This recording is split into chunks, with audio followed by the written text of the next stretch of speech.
La France ne sera donc pas la gagnante de la 67e édition de l'Eurovision.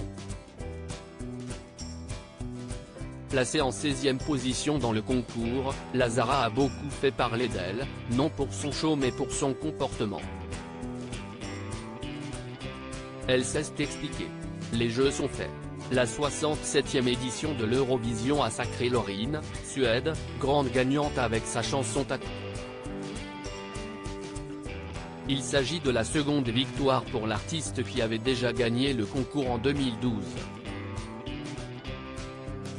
Derrière elle, la Finlande, avec le chanteur Käärijä, arrivé en deuxième position, tandis qu'Israël était troisième.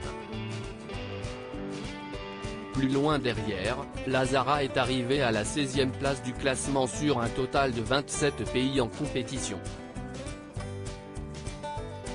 Mais si sa performance avait de quoi faire parler d'elle, ce n'est pas la chose qui a retenu l'attention du public hier. Car à l'annonce de son score, la chanteuse a fait ce qui semble être un doigt d'honneur à la caméra face à elle. Un comportement dénoncé par de nombreuses personnes et qui a beaucoup fait parler sur les réseaux sociaux. Ce n'est absolument pas ça, a-t-elle assuré, après la finale, aux journalistes français en salle de presse. Pour expliquer son geste, elle a évoqué sa double culture et a précisé qu'il s'agissait simplement d'un geste générationnel, ce n'est pas un geste négatif, au contraire, c'est juste un geste de déception utilisé entre amis. Un autre geste déplacé ? De plus, la chanteuse a été filmée en train de se lever au moment de l'annonce du pays gagnant. On la voit ainsi partir derrière les deux finalistes sans même attendre le résultat de la compétition. Un geste également décrié et qui représente un manque de respect total pour certains qui voient en ce comportement une manière de narguer les finalistes. On reste assis pendant de longues heures et ma vessie est très petite. Et je devais me lever pour aller me soulager, a-t-elle déclaré.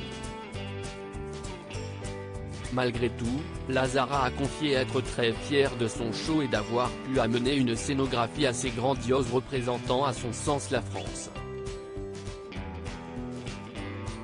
Elle indique que sa participation était une belle expérience lui ayant permis d'ouvrir une porte dans sa carrière. Elle a également tissé des liens au sein des participants, on va se revoir. Il y en a même qui ont déjà booké leur billet d'avion pour Paris. On va travailler ensemble et on va avoir de nouvelles collaborations incroyables. Samedi soir, France 2 était en tête des audiences avec 3,48 millions de téléspectateurs jusqu'à 1h10, soit une part d'audience de 25,6% sur les 4 ans et plus, 4+.